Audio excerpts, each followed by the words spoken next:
Dear students, Assalamu alaikum. Today we will discuss the mechanism of free radical substitution reactions. Mechanism of free radical substitution reactions. The stepwise description of a chemical reaction showing the breaking of older bonds and formation of new bonds leading to the formation of final product through transitionally intermediate is called mechanism of reaction. Mechanism actually stepwise description है chemical reactions की. Chemical reactions step wise होते हैं. अब जो step wise पहले जो है वो रिएक्टेंट रिएक्ट करते हैं, उनके रिएक्शन से वन बाय वन जो प्रोडक्ट्स बनते जाते हैं. इस केस में ओल्डर बॉन्ड्स ब्रेक हो रहे होते हैं और न्यू बॉन्ड्स की फॉर्मेशन हो रही होती है. और जो रिएक्शन है वो transitionary intermediates means intermediate species वो हैं जो कि रिएक्टेंट और प्रोडक्ट के दरमियान बनते हैं. मीन्स जब रिएक्टेंट्स प्रोडक्ट में कन्वर्ट हो रहे होते हैं, ओल्डर बॉन्ड्स ब्रेक हो रहे होते हैं और न्यू बॉन्ड्स की फॉर्मेशन हो रही होती है, उस स्टेट को हम कहते हैं ट्रांजिशनरी इंटरमीडिएट. तो ये है मैकेनिज्म ऑफ रिएक्शन. यानी मैकेनिज्म ऑफ रिएक्शन में आप रिएक्टेंट प्रोडक्ट में जो कन्वर्ट हो रहे होते हैं उनका स्टेप वाइज जो कन्वर्जन होता है उसको आप डिस्कस करते हैं या उसको स्टडी करते हैं. Now we will discuss free radical substitution reactions. Substitution reactions which are initiated by a free radical are called free radical substitution reaction. ऐसे substitution reaction जो कि free radical की मदद से इनिशिएट हों उनको हम free radical substitution reactions कहते हैं. For example, chlorination of methane and ethane in the presence of ultraviolet light. अब एग्जाम्पल के तौर पे आप देखें मीथेन एक सबस्ट्रेट मालिक्यूल है.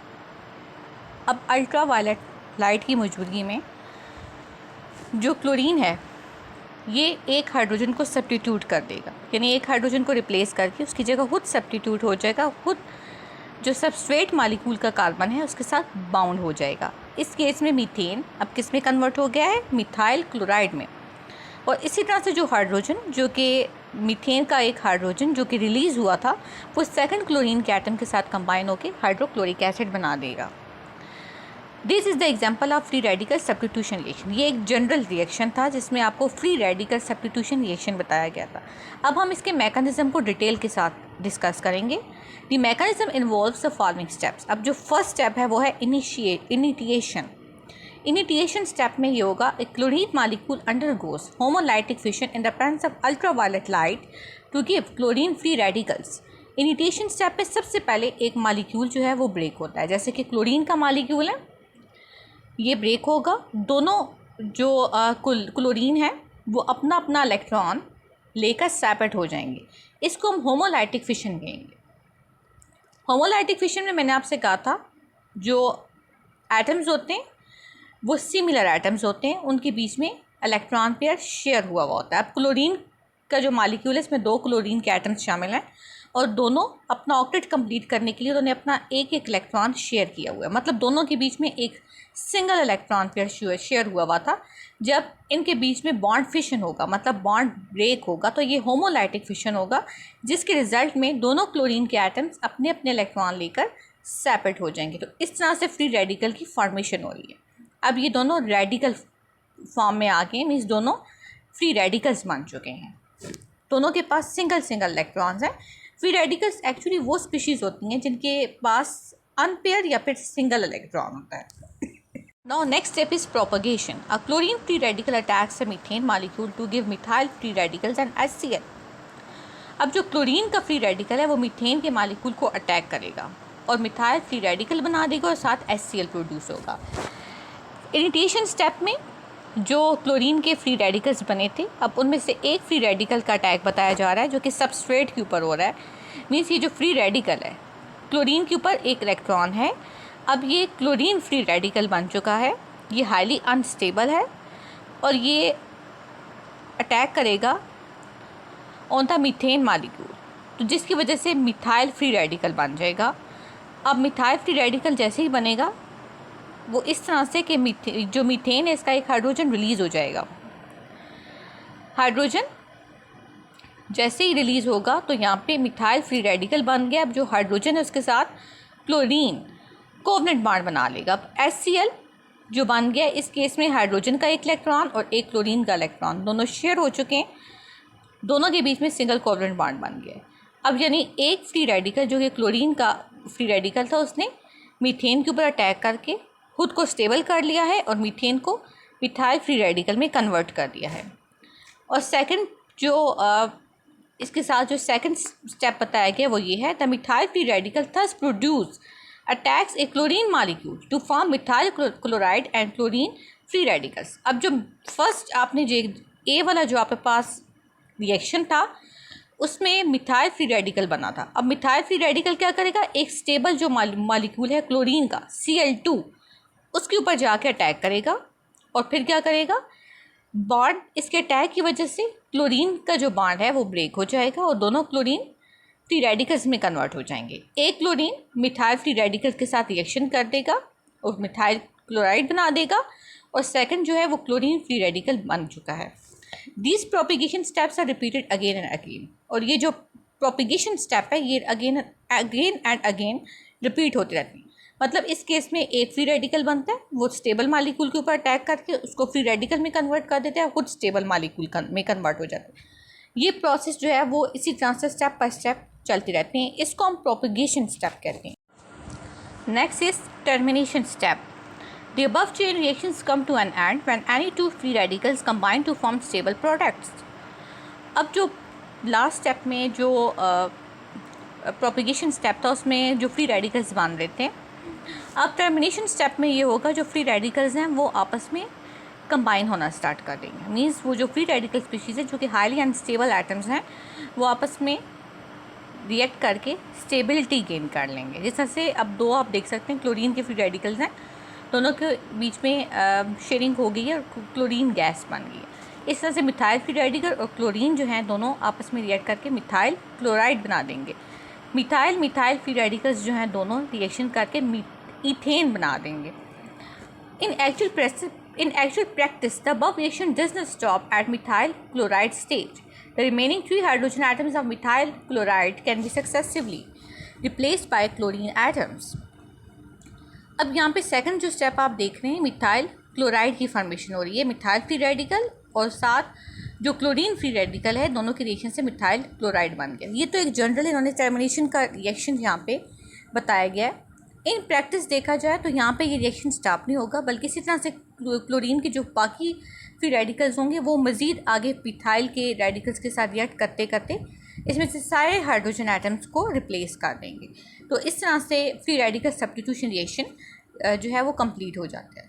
अब टर्मिनेशन स्टेप को इस तरह से एक्सप्लेन किया गया है, जो मैं आपको भी बताई थी कि जो मिथाइल क्लोराइड है यहाँ पे रिएक्शन स्टॉप नहीं हो जाएगा, बल्कि ये फर्दर आगे जो क्लोरीन है उनके साथ रिएक्शन होगा। अब जो क्लोरीन के मालिक्यूल्स हैं उनके साथ रिएक्शन करके मिथाइल क्लोराइड और साथ HCl प्रोड्यूस हो रहा है फर्स्ट स्टेप में। सेकंड स्टेप में इसी तरह से मिथाइल क्लोराइड जो बन के इसके साथ अगेन एक और क्लोरीन मालिक्यूल रिएक्ट करेगा, तो मिथाइल जो है वो ट्राईक्लोरोमीथेन या क्लोरोफॉर्म बन जाएगा और साथ HCl। नेक्स्ट केस में जो क्लोरोफॉर्म है या ट्राईक्लोरोमीथेन है उसके साथ अगेन क्लोरीन का मालिक्यूल जो है वो रिएक्ट करेगा, तो कार्बन टेट्राक्लोराइड बन जाएगा साथ HCl। तो अब यहाँ पे देखें कार्बन टेट्राक्लोराइड में आप देख सकते हैं कि जो सबस्ट्रेट का कार्बन था उसके साथ जो हाइड्रोजन थे वो सारे रिप्लेस हो चुके हैं, उनको सारे फ्री रेडिकल स्पीशीज़ जो कि क्लोरीन के एटम से उन्होंने रिप्लेस कर दिया है। Thus the mixture of 4 substitution products methyl chloride, dichloromethane, trichloromethane and tetrachloromethane is obtained. The extent of their concentration in the mixture depend on the relative amount of chlorine and methane. अब जो आपके पास mixture बनेगा substitution product वो 4 products हैं, एक methyl chloride है, एक dichloromethane है, एक ट्राइक्लोरोमीथेन है और एक टेट्राक्लोरोमीथेन बन गया। अब इन सब में से जो है वो अमाउंट किसकी ज़्यादा है, मतलब इनकी कंसनट्रेशन मिक्सचर में किसकी कितनी है, ये डिपेंड करता है जी रिलेटिव अमाउंट ऑफ क्लोरीन और मीथेन पे। मतलब रिलेटिव अमाउंट क्लोरीन और मीथेन की कितनी है उससे हम इनकी कंसनट्रेशन मालूम कर सकते हैं। नाउ अब हम इनकी कंसनट्रेशन की बात करते हैं। If chlorine is taken in excess the reaction goes to final substitution product and carbon tetrachloride is the major product. अगर क्लोरीन को आप एक्सेस में लेंगे तो रिएक्शन फाइनल सब्स्टिट्यूशन प्रोडक्ट में जाएगा और कार्बन टेट्राक्लोराइड की फॉर्मेशन होगी और कार्बन टेट्राक्लोराइड ही मेजर प्रोडक्ट कहलाएगा। If fluorine is limited or methane is taken in excess, the major product of reaction is methyl chloride. अगर क्लोरीन को आप कम अमाउंट में लिया जाएगा या फिर आप क्लोरीन को कम अमाउंट में लें और मीथेन को एक्सेस अमाउंट में लेंगे, तो इस केस में जो मेजर प्रोडक्ट होगा वो मिथाइल क्लोराइड बनेगा। मीन्स आपने याद रखना है कि जो प्रोडक्ट है उसकी कंसंट्रेशन जो है वो डिपेंड करती है कंसंट्रेशन ऑफ क्लोरीन और जो आपके पास मीथेन है। अगर मीथेन को ज़्यादा अमाउंट में लेंगे और क्लोरीन को कम अमाउंट में लेंगे तो मिथाइल क्लोराइड मेजर प्रोडक्ट होगा, और अगर क्लोरीन को एक्सेस में लेंगे और तो आपके पास जो मेजर प्रोडक्ट है वो कार्बन टेट्राक्लोराइड होगा। Next is oxidation of organic compounds. Alkanes, like all other hydrocarbons, burn in air to produce carbon dioxide and water. The reaction is slightly exothermic and large quantity of heat is evolved. Like all other hydrocarbons, alkanes जो हैं वो भी air में जब burn होते हैं तो carbon dioxide और वाटर प्रोड्यूस करते हैं। रिएक्शन जो है वो इस केस में स्लाइटली एक्सोथर्मिक होते हैं और लार्ज क्वांटिटी ऑफ हीट जो है वो इवॉल्व होती है। फॉर एग्जांपल मीथेन है, जब आप उसको ऑक्सीजन की मौजूदगी में बर्न करेंगे तो इस केस में कार्बन डाइऑक्साइड और वाटर प्रोड्यूस होगा, साथ 890.95 किलो जूल पर मोल एनर्जी जो है वो रिलीज़ होगी। सिमिलरली जो आपके पास ईथेन है, अगर आप उसको बर्न करेंगे इन द प्रेजेंस ऑफ ऑक्सीजन तो इस केस में कार्बन डाइऑक्साइड और वाटर बनेगा। इस केस में भी 1559 किलो जूल पर मोल जो है वो हीट जो है वो रिलीज़ होगी।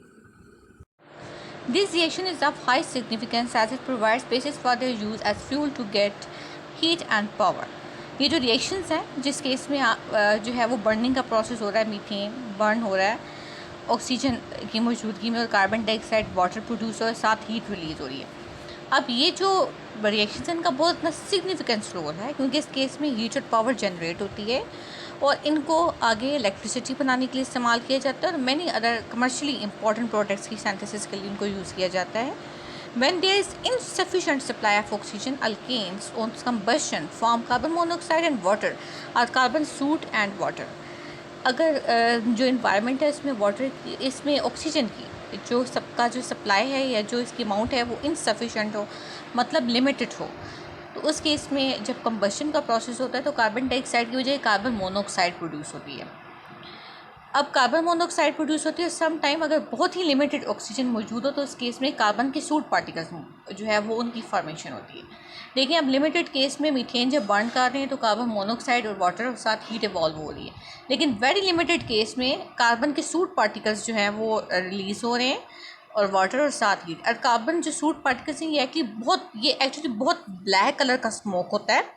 जो ब्लैक कलर का स्मोक होता है वो ये इंडिकेट करता है कि स्मोक के अंदर कार्बन के पार्टिकल्स मौजूद हैं जो कि सॉलिड फॉर्म में, इनको हम कहते हैं कार्बन सूट पार्टिकल्स। तो अगर बहुत ज़्यादा लिमिटेड ऑक्सीजन हो इन्वायरमेंट में तो उस केस में जो कंबस्टन होती है उसके रिजल्ट में कार्बन सूट पार्टिकल्स प्रोड्यूस होते हैं। यहाँ पे जो हमारा आज का टॉपिक है वो कंप्लीट हो गया। I hope you will understand it.